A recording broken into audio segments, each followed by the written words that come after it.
신종 코로나 바이러스에 대한 걱정이 많습니다. 감염 예방을 위해서 각자 할 수 있는 일은 일상에서 개인 위생을 지키는 일이라고 하는데요. 질병관리본부에서도 강조하는 개인 위생 지키기, 너무 당연해서 소홀한 분들도 많지 않을까 싶습니다. 인제대 서울백병원 가정의학과 전문의 김경호 교수 모셨습니다. 교수님 안녕하세요. 네, 안녕하세요. 우한 폐렴의 정식 명칭이 신종 코로나 바이러스인 거죠? 네, 그렇습니다. 우리나라에서는 이제 신종 코로나 바이러스로 명칭을 바꿨는데요. 네. 해외에서는 2019 노블 코로나 바이러스 이렇게 부르고 있어서 2019 요 단어는 빠지긴 했습니다만은 우선 우한시의 어떤 시장 상인분들이 처음에 이제 정체불명의 바이러스성 폐렴이 이제 30명 가까이 집단적으로 발생하는 걸 시작으로 해서 이게 과연 무슨 병일까 해서 처음에 이제 우한 폐렴 이렇게 불리다가 이제 최근엔 최종적으로 신종 코로나 바이러스에 의한 것으로 밝혀지면서 이제 정식 명칭으로 불리게 됐습니다. 근데 여기서 코로나가 무슨 뜻인가요? 네, 코로나라는 말 자체는 영어로 이제 왕관이라는 뜻인데요. 이 전자현미경으로 이 바이러스를 보게 되니까 이 바이러스 모양이 이렇게 둥글고 가장자리에 돌기가 나와 있는 모양이 마치 왕관 모양처럼 생겼다 그래서 이 코로나 바이러스라는 이름이 붙여졌습니다. 그렇군요. 이번 신종 코로나 바이러스는 변이형이라는 말이 있던데요. 그렇습니까? 네, 그렇습니다. 그래서 모든 바이러스의 특징들이기도 하고 또 신종플루 같이 인플루엔자 바이러스도 변이가 있지만 특히 이제 코로나 바이러스도 역시 변이를 잘 일으킨다고 알려져 있고요. 네. 원래 코로나 바이러스는 그 사람들이 잘 걸리는 감기 바이러스 중에 하나였는데 또 코로나 바이러스의 여러 가지 다른 형태의 코로나 바이러스가 또 인간 말고도 또 이렇게 원래 동물들을 또 숙주로 해서 존재하던 바이러스들이 있었는데 이번에 이제 어떤 동물들 간의 종간 장벽을 넘어서 이제 변이를 일으키면서 사람들에게 이제 감염을 일으키고 있는 유행이 된다고 할 수 있겠습니다. 그렇게 변이형이라서 전염력도 높고 또 사망률도 높다는 말을 하는데요. 가장 민감하게 살펴야 하는 증상이 뭔가요? 네, 아무래도 이 바이러스에 의한 폐렴이 가장 가장 중요한 질병이 되겠습니다. 네. 그래서 바이러스성 폐렴이 오게 되면 우리 폐의 중요한 기능인 산소와 이산화탄소 이제 가스 교환을 해야 되는데 이런 것이 되지 않는 호흡 부전 상태가 되고 매우 치사율이 높게 되는 상태가 되는데요. 이런 코로나 바이러스는 이제 폐렴을 일으킬 수 있지만 폐렴뿐만 아니라 주로 상기도 감염, 콧물이나 기침, 인후통 과 같은 이제 상기도 감염도 일으킬 수 있는데 이제 종종 하기도 감염인 폐렴까지 일으킬 수 있겠고 조금 더 통계가 짙게 돼야지 알겠지만 현재까지 알려진 그 치명률은 약 한 4% 정도로 알려져 있습니다. 그러니까 100명이 걸리시면 한 4명 정도의 치사율이기 때문에 한편으로 보면 그렇게 이제 치사율이 높지 않고 또 증상도 경한분부터 중한분까지 이제 다양하게 볼 수 있기 때문에 일단 걸렸다고 다 이렇게 치명률이 높은 건 아니기 때문에 너무 이제 걱정을 많이 하실 필요는 없을 것 같습니다. 처음 증상이 그럼 감기하고 조금 비슷하겠네요? 네, 그렇습니다. 처음에는 이게 감기인지 뭐 독감인지 뭐 신종 코로나 바이러스 감염인지 전혀 알 수가 없기 때문에 그렇기 때문에 이제 노출된 병력 중국을 방문했는지 특히 우한시 후베이성을 방문했는지 이러한 여행력 정보라든가 아니면 그런 확진자들을 접촉했는지와 같은 그 이 감기 증상이 과연 원인이 무엇일까를 추정하는 데 있어서 매우 중요한 단서가 될 수 있겠습니다. 잠복기가 어느 정도입니까? 네, 아직 구체적으로 알려져 있지는 않지만 약 이틀에서 2주, 14일 정도를 보고 있어서 이틀에서 2주 정도. 그렇습니다. 그래서 한 2주 정도까지 별다른 증상이 안 나타난다고 하면은 우리가 좀 안심하고 보고 볼 수 있겠습니다. 그럼 그런 잠복기를 거쳐서 증식기가 되면 증상이 나타나는 건가요? 네, 그렇습니다. 이제 여러 가지 증상, 상기도 증상인 콧물이나 코막힘, 기침, 또 인후통, 목이 아프다든지 이러한 상기도 증상이나 아니면 숨이 좀 가쁘고 기침 가래가 나오는 하기도 증상이 나올 수가 있는데 예. 최근 보고에 따르면 이러한 증식기임에도 이러한 증상이 없거나 이제 경미한 경우가 있어서 이러한 그 무증상 감염자가 이제 실제로 존재한다고 보고되고 있는데 네. 이러한 그 감염자들에 의한 감염이 또 이제 문제가 될 수가 있겠는데 여기에 대해서는 약간 좀 아직까지 논란이 있을 수가 있겠습니다. 그래서 보통 우리가 이제 감염자가 이 바이러스를 전파시키는 경로가 기침을 통해서 또 이런 체액을 통해서 이런 것들이 이제 비말 형태로 공기를 통해서 감염이 되는데 네. 기침 증상이 없으면 그래도 기침이 있는 분에 비해서는 바이러스 전파력이 좀 떨어지지 않겠는가. 그렇겠네요. 네, 이렇게 볼 수 있겠습니다. 아무래도 무증상 감염자가 가장 문제이지 않을까 싶기도 한데 어떨까요? 네, 그렇습니다. 그래서 이번에 확진자 같은 경우에도 바이러스를 감염이 되었지만 아직 증상이 없거나 잠복기 상태에서 이제 검역을 통과해서 물론 이제 열도 없고 증상도 없기 때문에 이러한 검역에 걸려지지 않았다고 하는데요. 이러한 그 병원성이 있지만 증상이 없는 경우에는 사실 이제 뚜렷한 방법이 없을 수가 있겠는데요. 네. 이제 무증상 감염자의 경우에도 어떤 바이러스 양이 많지 않고 또 기침이 많지 않으면 이런 비말이 퍼져나가서 감염시킬 가능성이 많지 않기 때문에 네. 이런 무증상 감염자가 얼마나 많은 사람을 감염시킬 수 있는지 조금 더 지켜봐야 될 것 같고요. 그래서 일단 이러한 중국이라든가 이런 위험 지역에 다녀온 여행력이 있다던가 아니면 이러한 그 확진자를 접촉하신 분들 같은 경우에는 가급적이면 증상이 없더라도 어느 정도 지켜보는 기간이 필요할 수 있겠습니다. 이 신종 코로나 바이러스가 예방 백신도 없고 또 치료제도 없다는 게 문제이지 않을까 싶은데요. 확진자들에게는 스테로이드제나 항바이러스제가 처방이 되는 건가요, 그럼? 네, 선택적으로 치료에 사용해 볼 수는 있겠는데요. 네. 말씀하신 것처럼 아직까지는 신종 코로나 바이러스에 대한 예방 백신이나 치료제는 알려져 있지는 않습니다. 반대로 이제 우리가 알고 있는 신종 플루나 인플루엔자 같은 경우에는 예방 백신도 있고 치료제도 있기 때문에 감염력이 강하고 증상이나 합병증이 많은 것에 비해서 그래도 비교적 우리가 이제 대처를 할 수 있었는데요. 신종 코로나 바이러스는 아직까지 그러한 특별한 예방 백신이나 항바이러스제는 없지만은 현재 이제 치료로 좀 고려될 수 있는 것이 이제 말씀하신 스테로이드제나 이제 항바이러스제를 우선적으로 사용해 볼 수 있겠는데 네. 스테로이드 성분 자체는 이제 염증을 가라앉히는 그런 효과가 있습니다. 그리고 면역력도 좀 떨어뜨릴 수가 있는데 우리가 생각하기에 이 바이러스를 이기기 위해서 면역력이 강해야 되는데 이제 면역력을 떨어뜨린다는 거는 간혹 이러한 감염되신 분들 중에서 이러한 염증 반응이나 면역 반응이 너무 과도하게 일어나시는 경우가 있겠습니다. 그래서 이런 경우에는 오히려 또 우리 고유의 신체를 또 손상시키는 경우가 있어서 마치 우리가 고래 싸움에 이제 새우등 터진다는 표현처럼 이런 바이러스를 이기는 면역 싸움에서 여러 가지 장기들이 불필요하게 손상을 입는 것을 좀 가라앉히기 위해서 일시적으로 스테로이드를 좀 사용해 볼 수가 있겠고요. 네.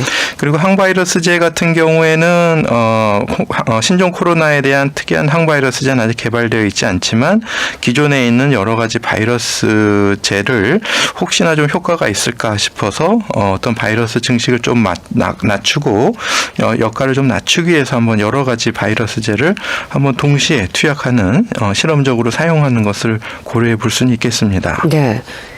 질병관리본부가 신종 코로나 바이러스의 위험을 주의해서 경계로 격상을 했고요. 또 세계보건기구도 위험 경보를 높음으로 한 단계 올렸습니다.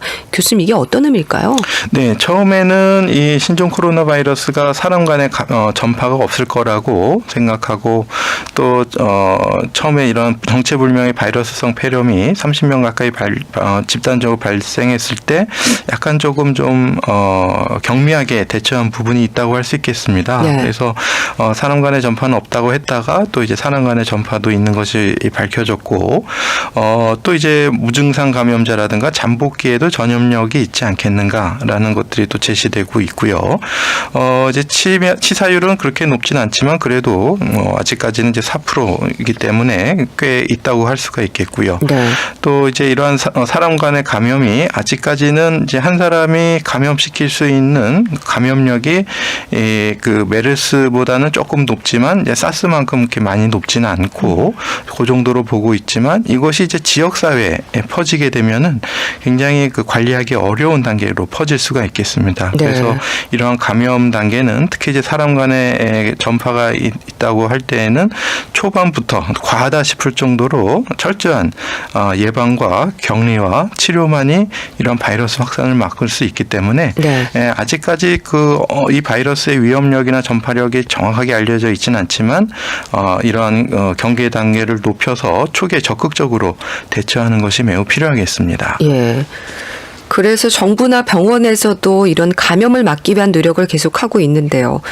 그렇다면 개인이 할 수 있는 일, 좀 조심해야 하는 부분이 뭘까요? 네, 우선은 이런 정부의 정책이나 이런 것들이 보면은 또 개인에게는 약간 귀찮고 번거로우고 이럴 수도 있습니다. 네. 검역을 철저히 하게 되면은 또 탑승 내리거나 할 때 절차가 오래 걸릴 수도 있고 또 이동을 또 제한할 수도 있고 또 감시 대상자가 돼서 출입을 또 자제를 당할 수도 있겠고요. 이런 정부의 통제나 이런 것들이 좀 개인에게 불편할 수 있겠지만 우리 전체적으로 봤을 때는 꼭 필요한 일이기 때문에 반드시 그렇죠. 정부의 지침을 잘 따라주시고 본인이 어떤 이런 위험 지역에 다녀왔고 관련 증상이 있다면 숨기지 마시고 적극적으로 1339라든가 이런 데 알려서 상담을 받고 격리된 이송 차량으로 지정된 병원에 가서 관련된 검사를 받고 확인을 받는 것이 매우 중요하기 때문에 네. 본인의 불편을 좀 일단 감수해 주시는 것이 본인과 주변 사람을 위해서 매우 필요한 것이 되겠고요. 예. 일단은 잘 따르는 것이 한 가지 필요하겠고 또 개인적으로 또 하실 수 있는 방법 중에 중요한 것이 또 이제 개인 위생이 또 이제 중요하겠습니다. 개인 위생은 우선 이제 본인이 이제 어떤 가지고 있는 이러한 신종 코로나뿐 아니라 독감이라든가 감기 또 아니면 여러 가지 호흡기 질환 같은 것이 다른 사람에게 전염되지 않게 하기 위해서는 본인도 이제 마스크를 써서 우리가 기침이나 이런 것을 통해서 자신의 바이러스에 감염된 비말들이 다른 사람에게 퍼지지 않도록 본인도 좀 마스크를 착용하시는 것이 좋겠고요. 일반적으로 또 건강하신 분들도 마스크를 착용해서 이제 공기 감염을 통해서 본인이 감염되는 것을 예방하셔야 되겠고요. 네. 또 이러한 바이러스가 전염되는 노출되는 경로 중에 하나가 이제 손이 되겠습니다. 손이요? 네, 그렇습니다. 이제 비말을 통해서 여러 가지 바이러스들이 묻은 이러한 물건들, 손잡이라든가 이런 것을 만졌을 때 또 손을 통해서 바이러스가 묻게 되고 그 손을 또 우리가 눈, 코, 입을 이렇게 만지게 되면 네. 만지는 것을 통해서 또 이 바이러스가 감염될 수가 있기 때문에 손 씻기가 매우 이제 중요하시겠는데요. 이러한 손 씻기 또 이제 마스크 착용 또 그리고 증상이 있으신 분들은 이런 기침이나 재채기가 나실 때 이것이 이제 그냥 놔두게 되면은 이제 빠른 속도로 이제 공기 중으로 쫙 퍼지기 때문에 그렇죠. 네, 일단은 휴지로 가려서 막아서 하시고 네. 사용하는 휴지는 바로 이제 버리신다든지 휴지가 없으면 이제 손수건을 이용해서라도 기침을 할 때 가리고 하셔서 이러한 비말이 퍼져나가는 걸 좀 막으셔야 되겠고요. 근데 이런 기침이나 재채기가 나려고 할 때 굉장히 순간적인 굉장히 짧은 시간이기 때문에 그런 것을 이제 미처 이제 준비하기 어려울 때는 이렇게 옷소매로 옷소매로 가려서 이렇게 기침이나 재채기를 하실 때 네. 이런 것들이 퍼져나가지 않도록 가려주시는 우리가 흔히 말하는 기침 예절 이런 네. 것들이 매우 중요하겠습니다. 네. 손 씻기, 기침 예절, 마스크 착용 얘기해 주셨는데요. 감염 예방을 위해서 우리가 좀 개인 위생에 신경을 써야 되지 않을까 싶습니다. 자, 이제 리포터 동현 씨가 취재한 내용도 있거든요. 들어보시죠.